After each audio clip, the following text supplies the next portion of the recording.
Hello guys, ఎలా ఉన్నారు? ముందుగా అయితే ఈ వీడియోని చూస్తున్న మీరు తప్పకుండా ఒక లైక్ అయితే వేసుకోవాలని మిమ్మల్ని కోరుకుంటున్నాను. తద్వారా మన ఛానల్ అనేది ఇంకో నలుగురికి రికమెండ్ అవుతుంది, మీరు నాకు సపోర్ట్ చేసిన వాళ్ళు అవుతారని కోరుకుంటున్నాను. సో ఫ్రెండ్స్, ఈ వీడియో అనేది ఒరిస్సాలో గజపతి జిల్లా సెరంగో ఏరియాలో అయితే వీడియో చేయడం జరుగుతుంది.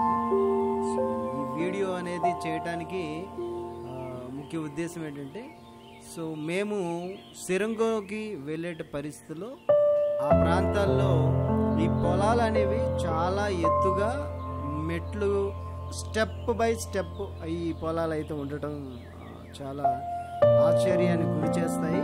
ఎందుకంటే ఇక్కడ పల్లపు పొలాలు చాలా తక్కువ, సో మెట్ట పొలాలే ఎక్కువ. కాబట్టి అలానే వాటర్ సోర్సెస్ కూడా బాగానే ఉంటుంది అని నాకు అనిపించింది.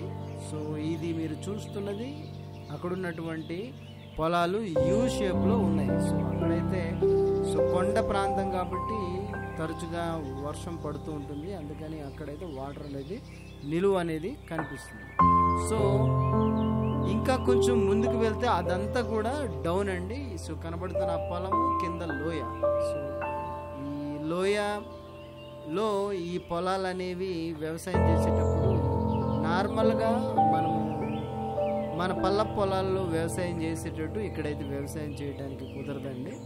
మన పల్ల పొలాల్లో మనం వ్యవసాయం చేసేటప్పుడు ట్రాక్టర్తోనూ లేకపోతే ఇంకేదైనా యంత్రంతోనూ మనకు అనుకూలమైనటువంటి పరిస్థితిని బట్టి వ్యవసాయం చేస్తాం. కానీ ఈ ప్రాంతాల్లో ఉన్నటువంటి మా సవర గిరిజనులు మరి ట్రాక్టర్తో వ్యవసాయం చేయడానికి పాసిబిలిటీ ఉండదండి. అదిగో మీకు కనిపిస్తున్నటువంటి సో ఈ దున్నలతోనే వ్యవసాయం చేయాలి, లేదా మరి ఎడ్లతోనూ మరి వ్యవసాయం అనేది చేయాలి. ఎందుకంటే ఇక్కడ ట్రాక్టర్ ఎక్కడానికి కుదరదు, ఎందుకంటే అది మీకు కనబడుతుంది చూడండి. ఆ పొలాల్లో ట్రాక్టర్ ఎక్కాలి అంటే అది ఇంపాసిబుల్, ఎందుకంటే గట్లు సమతలంగా లేవు. ఒక గట్టుకి మరొక గట్టుకి చాలా ఎత్తుగా ఉండటం వల్ల వ్యవసాయం అయితే ట్రాక్టర్తో చేయడానికి పాసిబిలిటీ లేదు. సో ఫ్రెండ్స్, ఇక్కడకు వచ్చిన తర్వాత ఒక విచిత్రమైనటువంటి వరి నాట్లు నేను చూడటం జరిగింది. అది మీరు కూడా కనబడుతున్నట్టు వరి నాట్లు అనేది చాలా విచిత్రంగా వేస్తున్నారు. ఇదివరకు నేను చాలా ప్రాంతాలు తిరిగాను కానీ అట్లాంటి వ్యవసాయం అయితే చూడలేదు. సో అదేంటో నేను చెప్పకనే మీరు చూస్తున్నట్టు అది గమనించారని నేను అనుకుంటున్నాను. ఏంటంటే అక్కడ ఉన్నటువంటి లేడీసెస్ మనం వ్యవసాయం చేసేటప్పుడు ఎప్పుడు కూడా తాళ్ళు పెట్టి ఒక లైనింగ్ ఇచ్చి దాన్ని వరి నాట్లు అనేది వేయటం ఎప్పుడు మనం చేసి ఉండము. కానీ ఇక్కడ ఉన్నటువంటి మా ఆదివాసీలు సవర గిరిజనులు అయితే కనుక అది చేస్తున్నారు. సో ఇలా తాడు పెట్టి లైనింగ్ వేసి వరి నాట్లు వేయటం వల్ల వరి ఏపుగా పెరిగేటప్పుడు చాలా అందంగా చూడముచ్చటగా ఉంటుంది.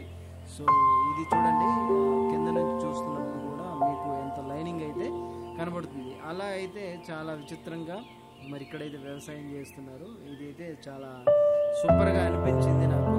కానీ ఈ చిన్న చిన్న పొలాల్లో అయితే ఇట్లాంటి తాడు పెట్టి మనం చేయడానికి పాసిబిలిటీ ఉంటుంది. కానీ పల్ల పొలాల్లో చాలా పొడవాటి పొలాల్లో అయితే ఇది లైనింగ్ వేసి వ్యవసాయం చేయడం ఇబ్బందికరమేమో.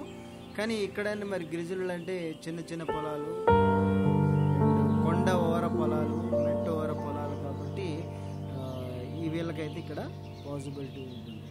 వీళ్ళు వేసేటప్పుడు కూడా చాలా చక్కగా అందంగా వ్యవసాయం చేస్తున్నారు. ఒక యూనిటీతో ఒకరికొకరు సహకారం చేసుకొని వ్యవసాయం అయితే మనం చేస్తున్నట్టు మనం గమనించాలి. సో ఫ్రెండ్స్, మరి ఈ యొక్క వ్యవసాయం ఎలా ఉందో, వీళ్ళు చేస్తున్న ఈ పద్ధతి ఎంత బాగుందో లేదో అనేది మీ అభిప్రాయాన్ని అయితే కామెంట్ రూపంలో తెలియజేయండి.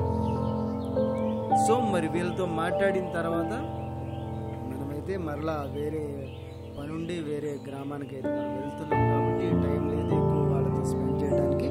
సో ఈ వ్యవసాయం కనుక మీకు నచ్చితే, బాగుంది అని అనిపిస్తే ఖచ్చితంగా ఒక లైక్ చేయండి. గిరిజనుల వ్యవసాయాన్ని సపోర్ట్ చేయండి. అలాగే వ్యవసాయం అంటే మక్కువ, రైతులంటే ప్రీతి, అభిమానం కలిగిన ప్రతి ఒక్కరు కూడా ఈ వీడియో అయితే లైక్ అయితే చేసుకోవాలి కోరుకుంటున్నాను. సో అండ్ వాటర్ కూడా ఫ్లో చేయటానికి ఒక అరటి తాలూకా దొంగని పెట్టి కిందకు వాటర్ అయితే పంపిస్తున్నారు. అలా కాకుండా నేరుగా పంపిస్తే ఆ యొక్క మట్టి కొట్టుకుపోయి ఆ గట్టు అంతా కూడా పాడే అవకాశం అయితే ఉండొచ్చని అలా అయితే చేయడం జరిగింది. సో ఫ్రెండ్స్, ఇదండి ఇవాళ వీడియో. సో ఈ వీడియో నచ్చిందని నేను అనుకుంటున్నాను. నచ్చితే చేయండి.